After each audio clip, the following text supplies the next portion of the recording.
6 years. That is how long this has been going on. 6 years since Harry and Meghan walked out of the royal family with a promise: freedom, independence, a billion-dollar empire built entirely on their own terms.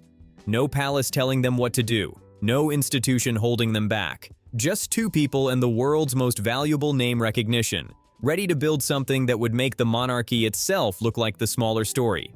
And now, in 2025, here is where things actually stand. Harry is going bankrupt. This is a guy that needs $25 million now. Speaking fees reportedly crashed from $1 million per appearance to somewhere around $50,000.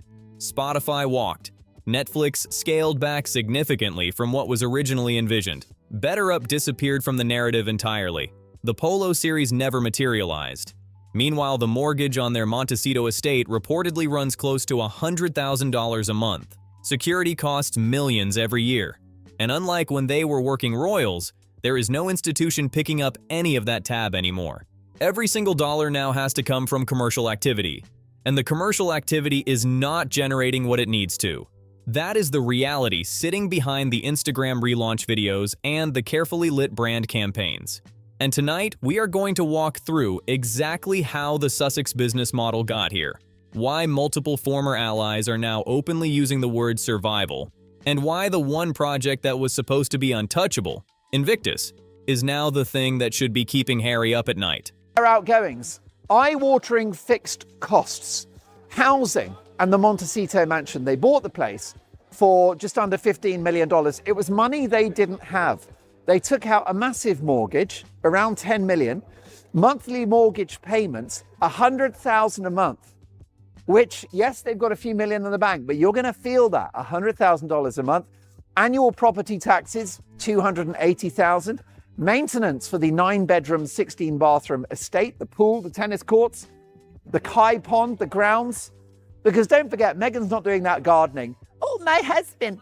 It's amazing on my TV show, We'd Love Meghan. Let's start with what went wrong commercially, because the pattern is specific and revealing.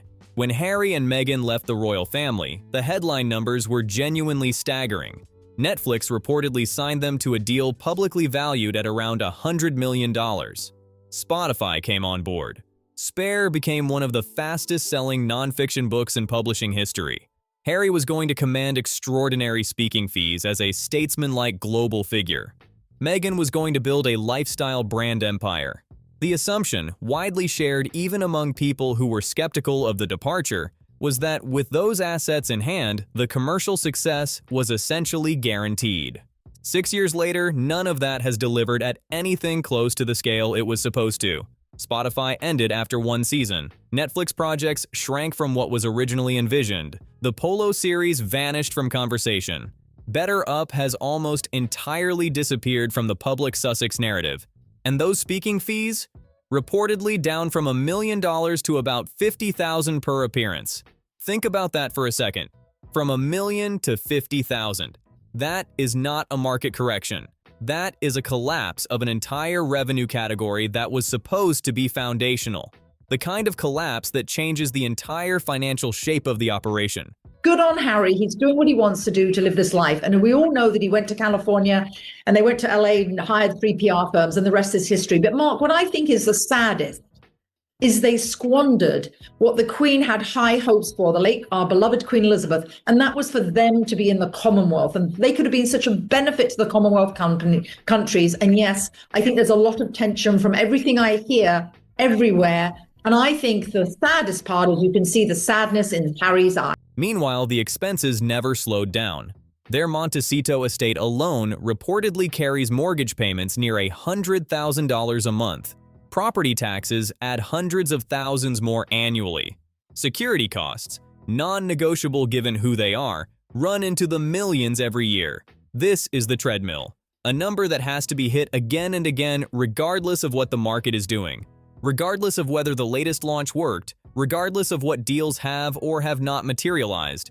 And by every account currently available, the income side of that equation is no longer keeping pace with the expense side. That is the treadmill. And the treadmill does not stop.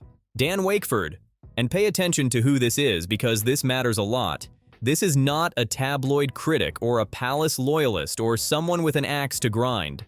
This is a man who previously helped shape sympathetic media coverage around Meghan, a genuine former ally, and his assessment of where things stand right now was brutal in its simplicity. His conclusion: Harry and Meghan have become overexposed, not mysterious, not aspirational, exhausting. Think about what that means coming from someone who was in their corner. His argument was that every single appearance, every interview, every overseas tour, every lifestyle launch, every staged social media moment has been slowly destroying the one thing luxury branding cannot function without: scarcity. The value of anything connected to royalty was always partly about access being managed and limited. The Queen did not do chicken coop videos. The mystique was structural, built into how the institution operated. Harry and Meghan dismantled that structure completely and replaced it with content creation. And content creators do not command billion-dollar branding power. Attention is not the same thing as prestige. Generating clicks is not the same thing as building a premium brand. These things feel similar, but they are not. There are also reports now that the planned drama series about polo is not happening, and Harry's rates for public speaking have gone from $1 million per speech to $50,000. Now that sounds like quite a lot of money, 50K. You and I would take that all day long, but Hillary Fordwich tells me this is a pathetic amount of money for the son of the King of the United Kingdom. Now look at the Meghan brand problem specifically, because this is genuinely interesting. Critics, and even many people who are not critics, will concede that Meghan has real commercial potential. The name recognition, the fashion influence, the media training, the global visibility. Most entrepreneurs would spend an entire career trying to acquire any single one of those assets. The issue, according to branding analysts, is not visibility. The issue is positioning, and the positioning has been consistently wrong. She keeps selling the wrong version of herself. Instead of building a sharp, ambitious, unapologetically successful modern celebrity brand, which would actually align with what she reportedly is behind the scenes, intensely driven and highly strategic. She keeps reaching for the soft lifestyle guru image, homemade jam, garden imagery, organic cooking, wellness aesthetics, the Earth Mother in a borrowed kitchen that turns out not to even be her kitchen.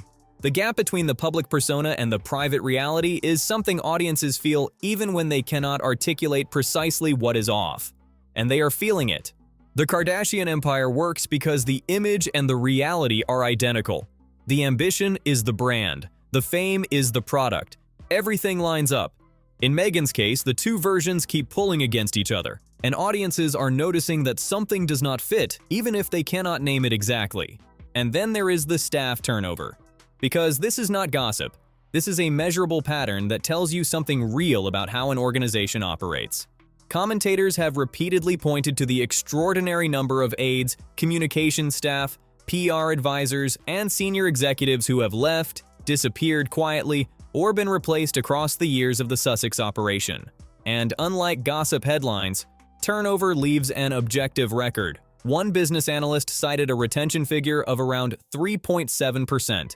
If that is anywhere near accurate, it is catastrophic by any corporate standard. Happy organizations keep talent. Dysfunctional ones burn through it at a rate that eventually becomes visible from the outside. And the issue became significantly more serious when Jason Knopf's internal email, documenting specific concerns about staff treatment while he served as communications secretary, entered the public record. Suddenly, this was not anonymous sources or tabloid rumor. There were names, dates, specific written claims, an institutional paper trail. A documented record created at the time by someone who was there. Then came the visual moments that critics kept replaying, the tense interactions during tours, the icy glances caught on camera, the awkward public exchanges with aides during high-pressure appearances. Individually, any one of those moments might mean little. Together, they created a narrative. And in celebrity culture, narratives function as facts whether they are accurate or not. If Palace Insider is giving you the full picture that other channels skip, go ahead and hit the like button. It genuinely helps us reach more people. Subscribe to Palace Insider and drop a comment below because the conversation this week has been genuinely good. But here is where it gets existential for Harry personally. Invictus was always different. Unlike Spotify or Netflix or any lifestyle branding project, Invictus gave Harry something that no communications team can manufacture and no Instagram campaign can create: moral legitimacy, a genuine direct connection to military service, wounded veterans, rehabilitation, and purpose that exists entirely outside of commercial calculation. Harry founded it after attending the US Warrior Games in 2013 and being genuinely moved by what he saw. That origin story is real. And even people who have been harshly critical of his behavior in other areas have generally given Invictus a pass. It was the one part of the Sussex story that felt untouchable, which is exactly why what is happening right now is so significant and so potentially devastating. Reports suggest major sponsors are distancing themselves from the project ahead of the Birmingham Games. Boeing, one of the largest corporations on the planet, a company with entire departments dedicated entirely to managing brand risk, is reportedly not continuing its involvement after previously supporting Invictus. Companies of that scale and that institutional caution do not walk away from successful, stable, low-risk philanthropic brands without a specific reason. The decision to end an association like that goes through layers of analysis and sign-off. When the analysis points toward exit, that tells you something. Something the Invictus operation does not want you reading into. The Australian government declined to renew substantial Invictus Australia funding in the same budget that added $14 billion in new defense spending. Australia found $14 billion for defense, not $9 million for Invictus. That is a signal. Questions are being raised about operational spending, government funding, executive salaries, travel costs, and the extraordinary per-participant cost compared to similar veterans programs elsewhere. One analysis found the cost per competitor at the Vancouver Games running at figures that would have funded multiple alternative veterans programs entirely. The question, how much money is actually reaching veterans versus sustaining the spectacle around the event, has not received a clean public answer. Tom Bauer's book Betrayal included specific written allegations that Invictus funds had been directed toward private jet travel and five-star accommodation for Harry and Meghan personally. Those are allegations in a book, not tribunal findings, but they sit alongside everything else in a way that creates a pattern. Allegations can be disputed. A steady pattern of partners walking away is considerably harder to explain away. And if Invictus develops sustained controversy, if the financial questions remain unanswered, if the sponsors keep leaving, Harry loses the one project that still gives him something approaching universal goodwill. The one thing people across the political spectrum were willing to agree on. Without it, what is left? The royal family relationship is fractured. Hollywood has cooled. Spotify is gone. Speaking fees have reportedly collapsed. YouGov polling in Britain consistently puts Harry around 30%, while the monarchy as an institution polls dramatically higher. William and Catherine are polling strongly. King Charles, despite genuine illness and real political pressures, maintains institutional authority. That polling contrast completely dismantles the original Sussex gamble. The original bet was simple: leave the monarchy, monetize global celebrity independently, and eventually eclipse the institution itself through the power of modern fame and the right commercial partnerships. Prove that personal brand could outperform centuries of inherited institutional prestige. 6 years later, the institution is stable. The working royals are polling well, and the alternative model is struggling in ways the optimistic projections of 2020 never anticipated. Now, let's talk about the timeline, because this is the part of the story that has shifted most dramatically in the past year, and that most of the coverage has underplayed. Critics are no longer speaking in vague, long-term terms about eventual problems. They are now discussing measurable financial runway. Years, not decades. Which is exactly why the commercial activity has been escalating rather than slowing down. The constant launches, the endless visibility, the overseas appearances, the lifestyle rebrands, the social media relaunches. When an operation becomes dependent on constant exposure to sustain an ultra-expensive lifestyle, stepping back is no longer financially viable. Disappearing would solve the brand problem, but disappearing is not an option. And yet, strangely, according to some former allies, withdrawing, genuine scarcity, real strategic restraint, may be the only thing that could still rescue the brand from its own momentum. The financial pressure makes that withdrawal almost impossible to choose. It is a specific kind of trap. The medicine and the illness are structurally incompatible. Here is what makes the whole situation so striking. Harry and Meghan were not supposed to fail at this. They had advantages no celebrity couple in modern history had possessed simultaneously and in the same moment. Royal status, worldwide name recognition, genuine elite media sympathy at launch, Silicon Valley connections, Hollywood access, real political influence in the United States, billionaire neighbors ready to open doors, and the inherited institutional prestige of the most recognizable monarchy on earth. With all of that stacked at the same time, the expectation of success was not unreasonable. Most people in entertainment or brand building who get access to one or two of those things build substantial careers. Harry and Meghan had all of them at once. And yet, almost every major move since Megxit appears to have weakened their leverage rather than built it. Take Netflix. At the start, the headline figure created genuine shockwaves. A $100 million agreement instantly positioned them as entertainment heavyweights. But giant headline numbers in Hollywood are usually misleading. They are tied to production output, performance targets, development schedules, renewals, and complex back-end structures. What actually determines long-term power in Hollywood is not signing a deal. It is consistently producing content successful enough to justify expanding it. That never fully happened. The Oprah interview generated massive attention because audiences wanted palace secrets. The documentary generated curiosity because it promised insider conflict. Spare sold because Harry described private family conversations in unprecedented detail. But after the shock value of each individual revelation faded, a dangerous question started circulating inside the industry. What is the long-term Sussex product? What do they have to offer beyond royal access and royal grievance? Nobody could answer it consistently.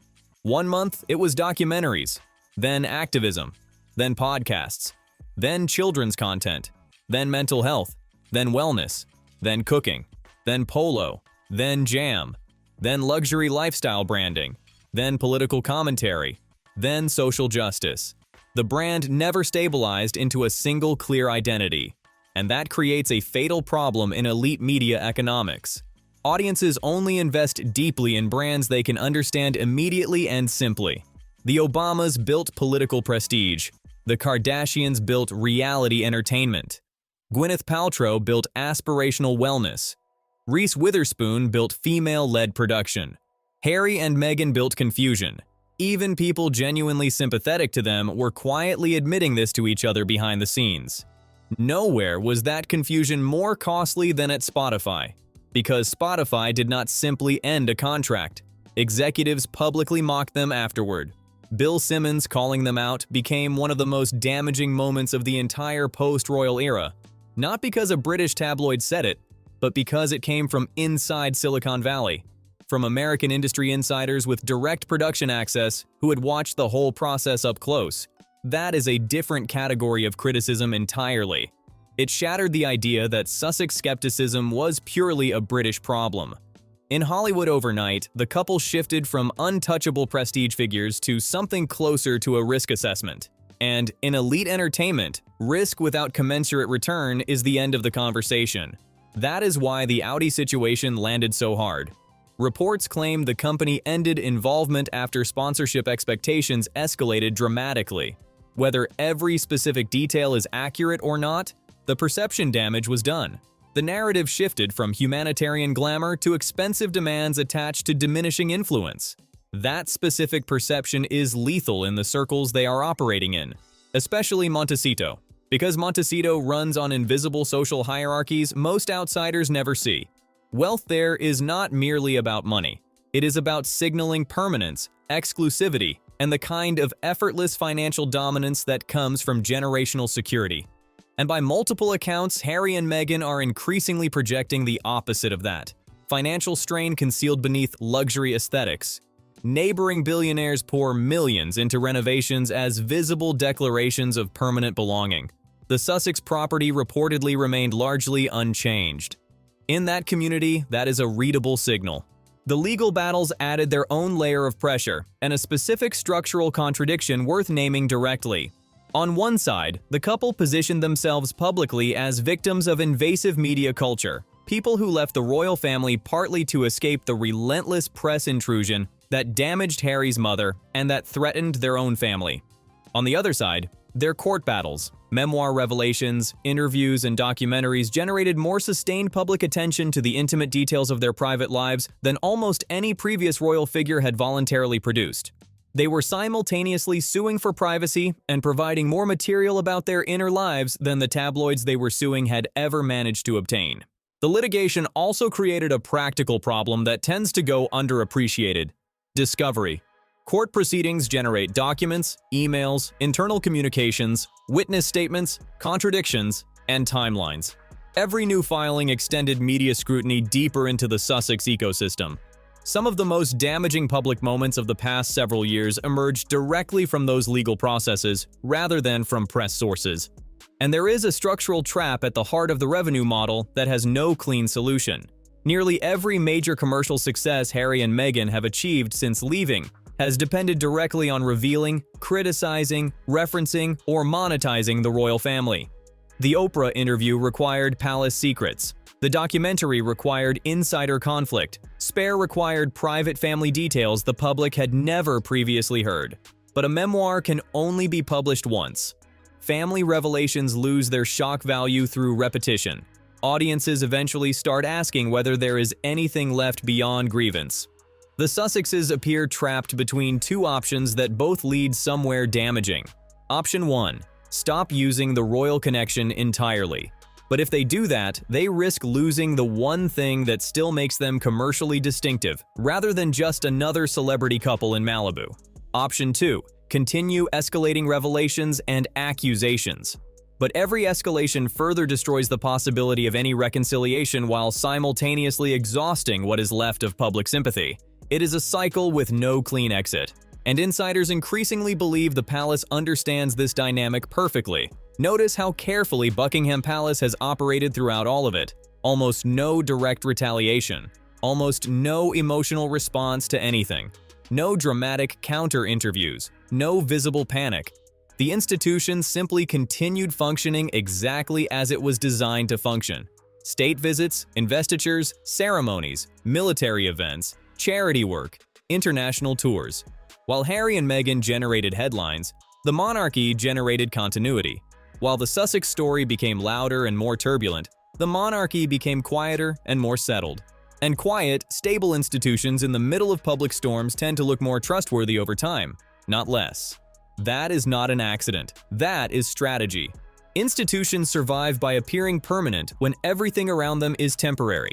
And compared to what the Sussex operation has projected over 6 years, the monarchy now looks remarkably composed and disciplined. That contrast has communicated something very specific to public audiences without anyone at Buckingham Palace ever having to say a word about Harry and Meghan directly. Even public polling reflects the shift. Global sympathy once heavily favored Harry and Meghan, particularly among younger audiences who saw them as modernizers challenging an outdated system. That has changed. Not because everyone suddenly loves everything about the monarchy, but because exhaustion changes perception in ways that are very difficult to reverse once they set in. People stop responding to outrage when outrage becomes the permanent background condition. When every project arrives loaded with emotional weight, trauma, betrayal, victimhood, healing, survival, truth-telling, accountability, audiences eventually stop engaging at the required level. A brand built entirely around emotional intensity struggles to become something commercially flexible and broadly appealing. It gets heavy. People stop wanting to carry it. That is why Meghan's domestic lifestyle pivot has faced such persistent skepticism. Luxury candles and artisan preserves, marketed from a $14 million estate by people who visit disaster sites and post commercial promotions within hours, carry a contradiction that no styling or copywriting can fix. The optics of disaster tourism, emotionally charged public appearances followed almost immediately by product promotion, crystallized the entire problem in a single visible image. The humanitarian persona and the influencer monetization keep colliding, and the collision is getting harder to look past. All of this was supposed to be impossible. Harry and Meghan were supposed to be the template for how you do this transition. They had advantages that nobody in this situation has ever had. Royal status, worldwide name recognition, Elite media sympathy at launch, Silicon Valley connections, Hollywood access, political influence, billionaire neighbors, and the inherited institutional prestige of the most recognizable monarchy on earth. With all of that stacked simultaneously, the expectation of success was not unreasonable. Most people in entertainment or brand building who get access to one or two of those assets build substantial careers. Harry and Meghan had all of them at once, simultaneously, with a global audience already watching and waiting. And yet almost every major move since Megxit appears to have weakened their leverage rather than built it. The decisions that were supposed to establish independence have, by the available evidence, accelerated dependence on a content cycle that is becoming harder to sustain. The deals that were supposed to establish financial freedom have left them more exposed than they would have been if they had negotiated differently. The revelations that were supposed to empower them have trapped them in a relationship with the royal story that they cannot escape without losing their commercial relevance. 6 years in, that is the honest accounting of where things stand. The original bet has not paid out in any of the ways it was supposed to. The institution they left still looks permanent and functional. The alternative they tried to build is looking fragile. And the people who were most invested in seeing it succeed, the former allies, the sympathetic media figures, the industry insiders who signed the early deals, are no longer talking about the next milestone. They are talking about whether there will be one. And that question, once it is being asked openly by former allies rather than just critics, is a very different kind of signal than anything the tabloids have published. Do you think Harry and Meghan can genuinely turn this around from here? And if so, what would that realistically need to look like? Drop your take in the comments. Subscribe to Palace Insider so you do not miss what comes next. And a like genuinely helps us reach more people who want the real picture, not just the official one. See you in the next one.